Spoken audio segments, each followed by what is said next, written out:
It was a horrific crash early this morning that left this Mitsubishi SUV a tangled wreck and a 13-year-old boy in hospital with serious, life-altering injuries. Now, this intersection of Dufferin and Finch reopened about half an hour ago, but for more than 12 hours, it and several blocks in every direction remained closed for the police investigation.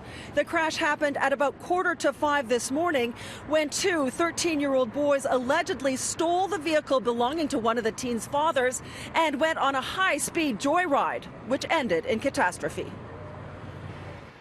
Police say York regional officers attempted to stop the vehicle just minutes before the crash at 4:40 a.m. at Dufferin and Centre Streets in Vaughan.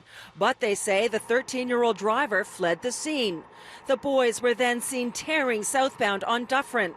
This double fuel tanker was heading northbound and making a left onto Finch. It was already in the middle of the intersection when the SUV crashed into it. It spun out of control and smashed into a go bus that was sitting at the light waiting to turn right. This surveillance video lifted from a nearby car dealership shows the truck turning left on a green light and then stopping just after the car slammed into it. As you can see by the damage on the vehicle here, it is quite severe. Witnesses have explained to us that the vehicle was traveling in an excessive rate of speed and might have been traveling through red lights prior to the collision. The passenger suffered serious leg injuries and was rushed to Sick Kids Hospital where he underwent emergency surgery. The driver was also taken to hospital. Police say he was later taken into custody at Traffic Services downtown where charges may be pending. The father of the injured boy and the owner of the vehicle came to the scene this morning and said there is some concern that his son may lose his leg. When did you see him last? Last night, around midnight. He gave me my knee a massage and then I fell asleep. Next thing I know, the hospital calling that he's in emergency. They say it's going to take like 6.5 hour surgery.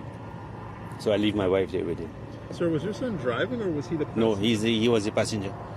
Do you know whose car it was? It's mine. It's your car? Yeah. Do you know how he got the...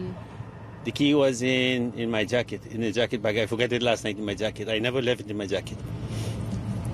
And has he taken the car before that you know of? Not of my knowing. Did you give the other kid permission to drive your car? I don't know who the other kid is. Never see him. The driver of the tanker did not want to talk to the media, but he has remained on scene all day. Luckily, his tanks were empty and the go bus was as well, or the injuries might have been more widespread and severe. Police are in the process of retrieving video from a number of cameras at Dufferin and Finch. Investigators say the reason the intersection had to stay closed for so many hours is because they were waiting for the province's Special Investigations Unit, which released a statement late this afternoon explaining that because York regional officers were involved in an incident causing serious injury, the SIU has invoked its mandate. Now, the SIU has taken over the investigation and is urging anyone with information about the crash or who witnessed the crash or who has video evidence, including dash cam footage, to please contact them.